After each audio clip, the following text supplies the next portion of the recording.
ونصلي ونسلم على رسوله الكريم أما بعد فأعوذ بالله من الشيطان الرجيم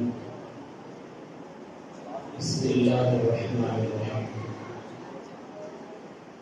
وإذا سألك عبادي عني فإني قريب أجيب دعوة الداعي إذا دعاني فليستجيبوا لي وَلْيُؤْمِنُوا بِي لَعَلَّهُمْ يَرْشُدُونَ صدق اللہ العظیم صدق رسولہ النبی الکریم ان اللہ وملائکتہ یصلون علی النبی یا ایھا الذین آمنوا صلوا علیہ وسلموا تسلیما الصلاۃ والسلام علیک یا سیدی یا رسول اللہ وعلی آلک واصحابک یا سیدی یا حبیب اللہ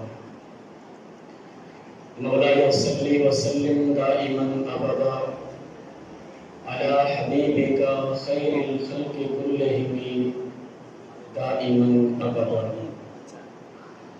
رب اشرح لي صدری ويسر لي امری واحلل عقدۃ من لسانی یفقهوا قولی معزز وقار سب سے پہلے اللہ جل شانہ کی ہوں،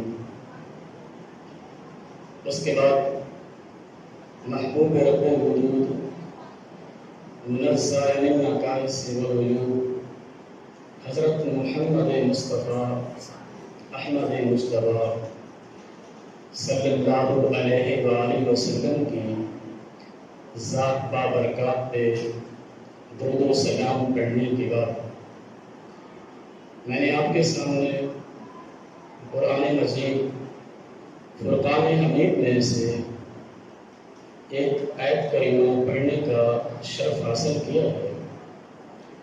اللہ رب العزت سے دعا ہے کہ اللہ تبارک و تعالی حق سچ بیان کرنے کی توفیق عطا فرمائے۔ معزز وقار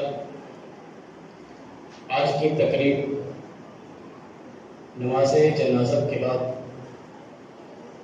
دعا مانگنا جائز ہے یا پھر ناجائز ہے؟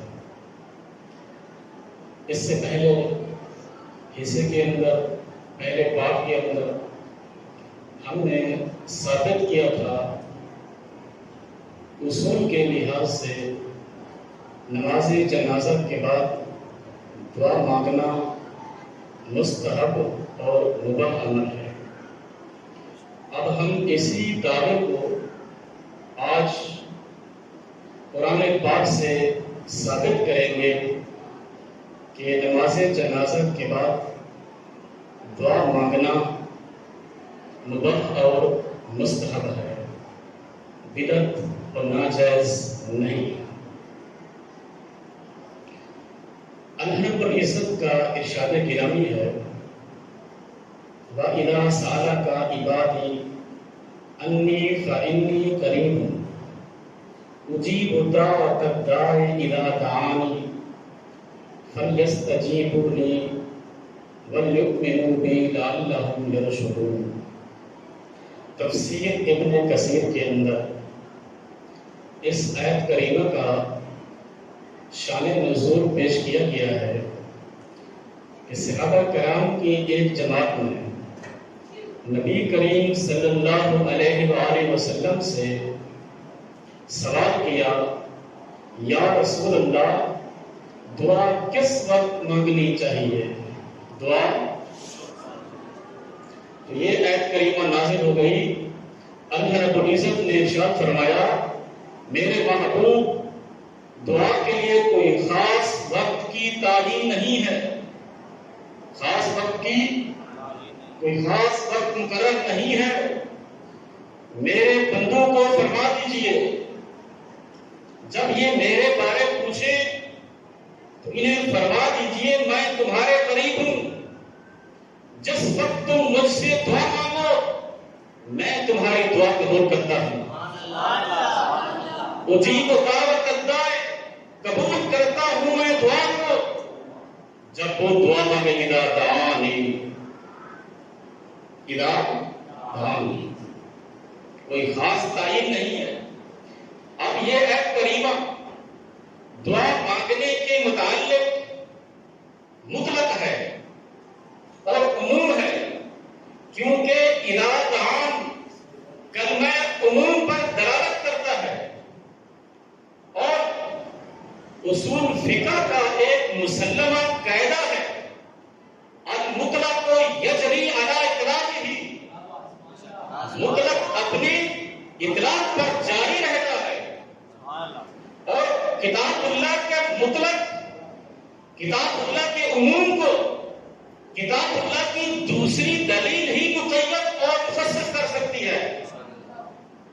خبر واحد اور قیاس کے ذریعے کتاب اللہ کے مطلق کو مقید نہیں کیا جا سکتا، بلکہ کتاب اللہ کے مطلق کو کتاب اللہ کی دوسری دلیل مطلق مقید کر سکتی ہے، یا پھر خبر متواتر، خبر مشہور مقید کر سکتی ہے، جیسا کہ اصول شاشی کے اندر بیان کیا گیا ہے اذا امکن العمل باطلاقہ فالزیادۃ علیہ بخبر الواحد والقیاس لا یجوز، جب مطلق پر عمل کرنا ممکن ہو خبر واحد اور قیاس کے ذریعے زیادتی ناجائز ہے۔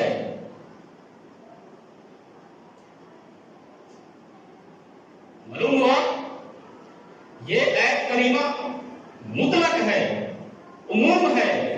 اب اس ایت کی مطلق کو کسی دوسری دلیل نے مقید نہیں کیا ہے، اس کے عام کو خاص نہیں کیا گیا ہے، تو اس ایت سے معلوم ہوتا ہے دعا مانگنے کے لیے کسی خاص وقت کی تعین نہیں ہے، کوئی جس وقت دعا مانگے، چاہے وہ صبح کو مانگے، چاہے دوپہر کو مانگے، چاہے شام کو مانگے، چاہے وہ فرض نماز ہو یا پھر نماز نفل ہو یا پھر نماز جنازہ کے بعد دعا مانگے، دعا مانگنا جائز ہے۔ اب اگر کسی کو شک ہے تو کتاب اللہ کے عام کو مطلق مقید کرے، عام کو خاص کرے، دلیل لائے، خبر متواتر لائے، خبر مشہور لائے، ایسے بغیر دلیل کے آپ کس طرح اپنی مرضی سے مطلق کو مقید کر سکتے ہیں، عام کو خاص کر سکتے ہیں؟ اب اگر کوئی آدمی سوال کرتا ہے بھائی جو آپ نے آیت کریمہ پڑھی ہے اس کے اندر نماز جنازہ کے بعد دعا کا ذکر تو نہیں ہے، تو ہم اسے جواب پیش کرنا چاہتے ہیں۔ پہلی بات تو یہ ہے جب عام کا ذکر آ جاتا ہے، عام کے جتنے افراد ہوتے ہیں وہ خود بخود عام کے تحت داخل ہو جاتے ہیں، ہر فرد کو بیان کرنے کی ضرورت نہیں ہوتی ہے۔ اب ہم پوچھتے ہیں آپ سے، جیسا کہ قرآن پاک میں واقعی الصلاۃ، نماز قائم کرو، نماز، اب اس ایت کریمہ کے اندر جمیع مومنین کو نماز پڑھنے کا حکم ہے، نماز پڑھنے کا۔ اب ہم اس شخص سے پوچھنا چاہتے ہیں، مثلا زید ہے جو نماز جنازہ کے بعد دعا مانگنے کا منکر ہے، اس سے پوچھتے ہیں کیا تمہارے اوپر نماز فرض ہے کہ نہیں ہے؟ تو وہ کہے گا میرے اوپر بھی نماز فرض ہے۔ تو ہم پوچھیں گے آپ کا ذکر قرآن میں کدھر ہے؟ آپ کا نام کہاں آیا ہے؟ دکھا ہم کو، ایسے کیسے آپ پر فرض ہے؟ تو یقیناً وہ یہی دلیل دے گا واقعی الصلاۃ، یہاں جمیع مومنین کو حکم ہے تو میں بھی مومن ہوں، اس عام کے تحت میں بھی داخل ہوں۔ جب یہاں آپ نماز کی فرضیت عام کے تحت داخل ہیں اور یہاں نماز جنازہ کے بعد دعا مانگنا عام کے تحت داخل کیوں نہیں ہے؟ اس کا جواب ہم دوسرا جواب پیش کرنا چاہتے ہیں۔ ہم پوچھنا چاہتے ہیں علماء دیوبند، ان کا عقیدہ ہے نماز عید کے بعد، نماز عید کے بعد دعا مانگنا جائز قرار دیتے ہیں، ان کے نزدیک ہم تو منکر ہی نہیں، ہم تو پہلے سے ہی دعا مانگنے کے قائل ہیں۔ نماز عید کے بعد دعا مانگتے ہیں، اس دعا کے جواز کا ثبوت کہاں سے تلاش کرتے ہیں؟ ان احادیث، ان روایات سے جن احادیث میں مطلق نماز کے بعد دعا مانگنے کا ذکر ہے، اور پھر کہتے ہیں احادیث کے اندر موجود ہے نماز کے بعد دعا مانگو، تو وہ عام ذکر ہے، لہذا عید کے بعد بھی دعا مانگنا وہاں سے ثابت ہے، عام کے تحت داخل ہو گیا ہے۔ جب یہاں عید کے بعد دعا مانگنا آپ کے نزدیک عام کے تحت داخل ہو گیا ہے، مطلق کے تحت داخل ہو گیا ہے، اگر اسی احادیث سے ہم کہیں نماز جنازہ کے بعد دعا مانگنا اس عام کے تحت داخل ہے تو کیوں نہیں مانتے ہو؟ یہ علماء اہل دیوبند فتاوی دارالعلوم دیوبند کے اندر یہ سوال پوچھا گیا، سوال یہ ہے کہ دعا بعد الصلاۃ عید را بعض مکروہ گویند بعض بدعت و بعض گویند مستحب است۔ سوال یہ ہے کہ مفتی صاحب فرماؤ کہ نماز عید کے بعد کوئی دعا کو مانگنے کو مکروہ کہتے ہیں، تو کوئی بدعت کہتے ہیں، کوئی مستحب کہتے ہیں، جواب تو جائز ہے کہ نہیں ہے؟ آگے اب جواب فتاوی دارالعلوم دیوبند، دعا بعد الصلاۃ مسنون است، نماز کے بعد دعا سنت ہے، ودر احادیث وارد شدہ است، حدیث کے اندر ہے یہ، کما نقل فی الحسن الحسین وغیرہ، پس در صلاۃ عیدین ہم داخل و شامل است و بدعت گفتن آرا صحیح نیست۔ کہتے ہیں نماز کے بعد دعا مانگنا سنت ہے اور یہ مطلق ذکر ہے، لہذا عید نماز بھی نماز ہے، اس کے بعد بھی دعا مانگنا سنت ہے۔ تو یہاں آپ نے وہ احادیث کا حوالہ دیا جن احادیث میں مطلق ذکر ہے، عام ذکر ہے، نماز کے بعد دعا مانگو جائز ہے، اور پھر اس مطلق اور عام کے تحت آپ نے جائز قرار دیا عید کے بعد دعا بھی مانگ سکتے ہیں، تو لہٰذا نماز جنازہ کے بعد دعا مانگنا کیوں ناجائز ہے؟ وہ اس عام کے تحت داخل کیوں نہیں ہے؟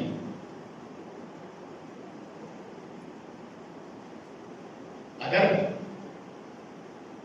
کوئی پھر بھی اس پر شک کرتا ہے یہاں تو نماز جنازہ کا ذکر ہی نہیں ہے، ہم اسے کہتے ہیں یہ قرآن پاک ہے، مطلق ہے اور عام ہے، آپ اس کو مقید کریں، کوئی دلیل لے آئیں، کوئی دوسری دلیل لے آئیں، اگر آپ اس کو نہیں مانتے ہیں کوئی دلیل لے آئیں، آپ کے پاس دلیل کیا ہے؟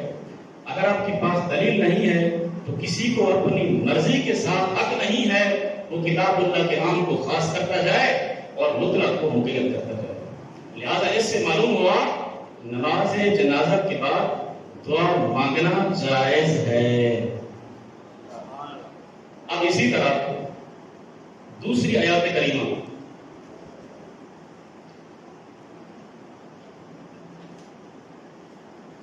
وقال ربكم ادعوني استجب لكم ان الذين يستكبرون عن عبادتي سيدخلون جہنم داخرین۔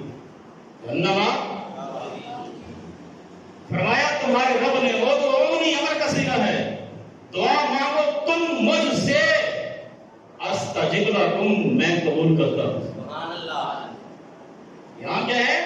دعا مانگنے کا حکم ہے، دعا معمول نہیں ہے، تم مجھ سے دعا مانگو میں قبول کرتا ہوں۔ اور پھر آگے سنیں، ان الذین یستکبرون، بے شک وہ لوگ جو تکبر کرتے ہیں، عن عبادتی، یہاں عبادت بمانا دعا کے ہے، یعنی جو میری مجھ سے دعا مانگنے سے تکبر کرتے ہیں، سیدخلون جہنم داخرین، ان قریب وہ جہنم میں داخل ہوں گے ذلیل و رسوا ہو کے۔ یہاں تو ذکر ہے دعا مانگنے کا، یہاں تو ذکر ہے، معلوم ہوا اس آیت کے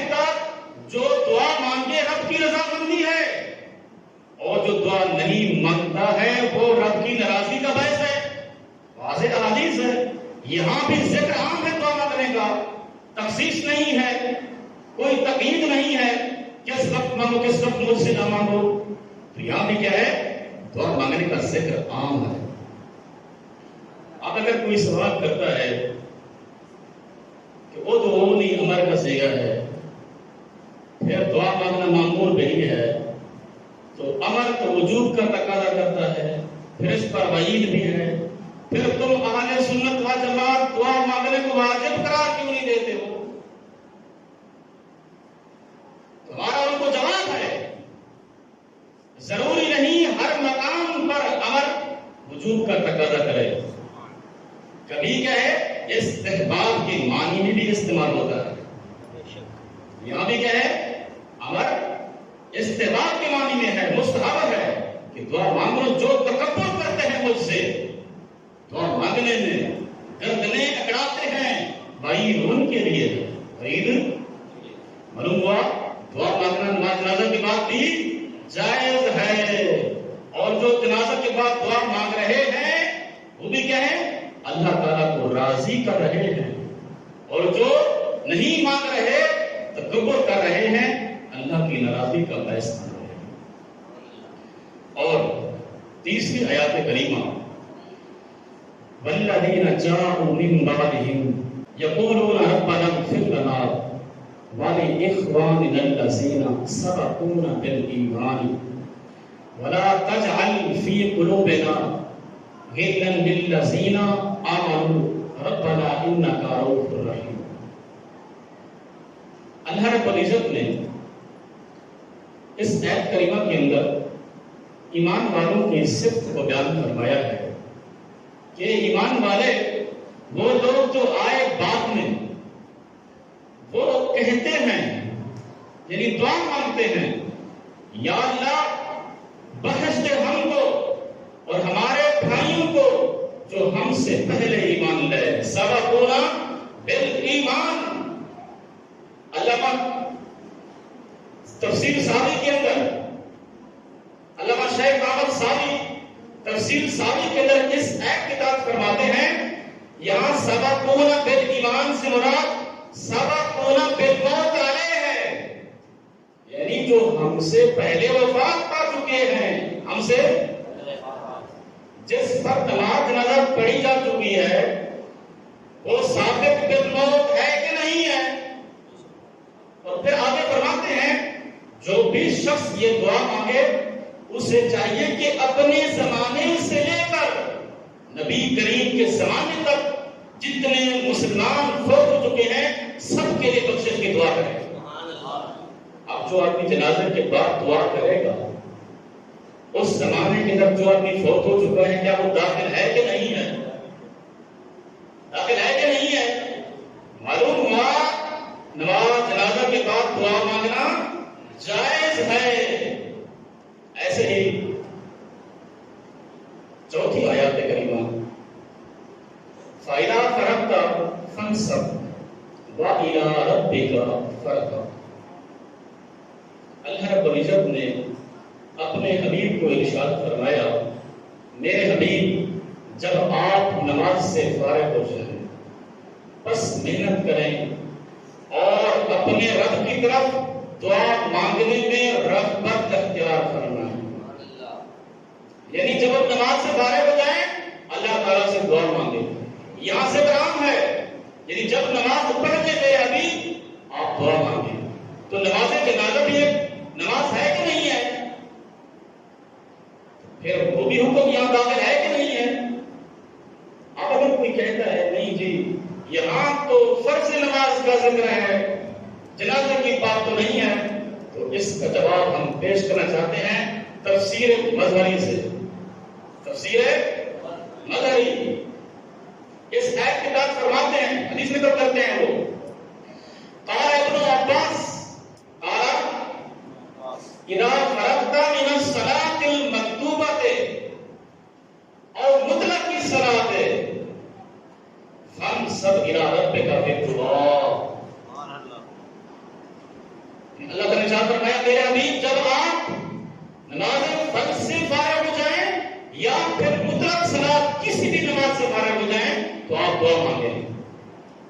قال ابن عباس حضرت ابن عباس فرما رہے ہیں اس آیت کے تحت کہ یہاں کیا ہے، صرف فرض نماز نہیں بلکہ مطلق صلاۃ، ہر نماز داخل ہے۔ کسی بھی نماز سے آپ جب فارغ ہو جائیں تو دعا مانگے۔ تو نماز جنازہ بھی مطلق صلاۃ میں داخل ہے کہ نہیں ہے؟ معلوم ہوا نماز جنازہ کے بعد دعا مانگنا بھی جائز ہے۔ ایسے ہی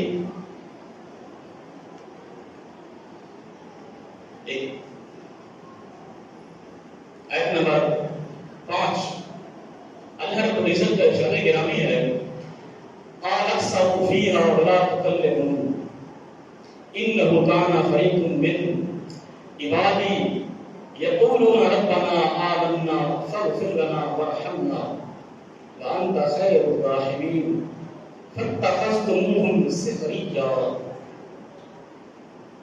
دن قیامت کے ایک ایسا گروہ ہوگا جن کو جہنم کے اندر عذاب دیا جا رہا ہوگا، اور پھر وہ چیخ پکار کریں گے، گڑگڑائیں گے، رب کو پکاریں گے، رب کی طرف سے جواب آئے گا، کہا تکسرو، چھٹکارے پڑے رہو جہنم کے اندر، ولا تکلمون، مجھ سے بات نہ کرو، تم وہ ہو دنیا کے اندر میرے بندوں میں سے ایک گروہ ایسا تھا جو مجھ سے بخشش کی دعا مانگتا تھا اور تم ان کے ساتھ ٹھٹھا اور مذاق کرتے تھے۔ آج تمہاری سزا یہی ہے، آج تمہاری سزا معلوم ہوا دعا مانگنے والے رب کو پسند ہے۔ جو دعا مانگنے والوں کے ساتھ ٹھٹھا کے مذاق کرے اللہ تعالیٰ اس سے ناراض ہوتا ہے، اسے جہنم کا عذاب دیا جائے گا۔ تو اب جنازہ کے بعد دعا مانگنا ایک مباح عمل ہے، جو اس مباح کو بدعت کہے، ناجائز کہے، وہ ایمان والوں کے ساتھ ٹھٹھا اور مذاق کر رہا ہے، ٹھٹھا اور علماء کرام میں نے جتنی بھی یہ آیات کریمہ پیش کی ہیں ان کے اندر عام ذکر ہے دعا مانگنے کا۔ اس سے معلوم ہوتا ہے کہ نماز جنازہ کے بعد دعا مانگنا جائز ہے اور مستحب ہے۔ اب اتنی دلائل ذکر کرنے کے بعد پھر بھی کوئی کہتا ہے کہ نہیں اس میں تو ذکر نہیں ہے جنازہ کا، پھر بھی نہیں مانتا ہے، تو ہم ان سے پوچھتے ہیں آخر تم جو ناجائز کہتے ہو، انکار کرتے ہو، تم ان کو دعوے دار ہو کہ نہیں ہو، اور تم اپنے دعوے پر دلیل کیوں نہیں دیتے ہو؟ تمہارا دعویٰ کہاں سے ثابت ہے؟ کوئی حدیث دکھاؤ جس میں انکار ہو، کوئی آیات کریمہ دکھاؤ جس میں انکار ہو۔ اگر آپ کے پاس کوئی دلیل نہیں ہے بغیر دلیل کے تو اپنے منہ سے اپنی مرضی سے آپ کہتے جائیں یہ ناجائز ہے تو یہ بھی ناجائز ہے، فلاں بدعت ہے یہ ناجائز ہے، تو ایسے تو نہیں ہوتا ہے۔ اللہ رب العزت سے دعا ہے اللہ پاک ہم سب کو اچھے عمل کرنے کی توفیق عطا فرمائے۔ انشاءاللہ اگلے حصے کے اندر ہم نماز جنازہ کے بعد دعا کا ثبوت احادیث کریمہ کے اندر ثابت کریں گے، نبی کریم سے ثابت کریں گے آپ نے جنازہ کے بعد دعا مانگی ہے اور ہاتھ اٹھا کے دعا مانگی ہے، کون سی دعا مانگی ہے ہم وہ بھی الفاظ بیان کریں گے۔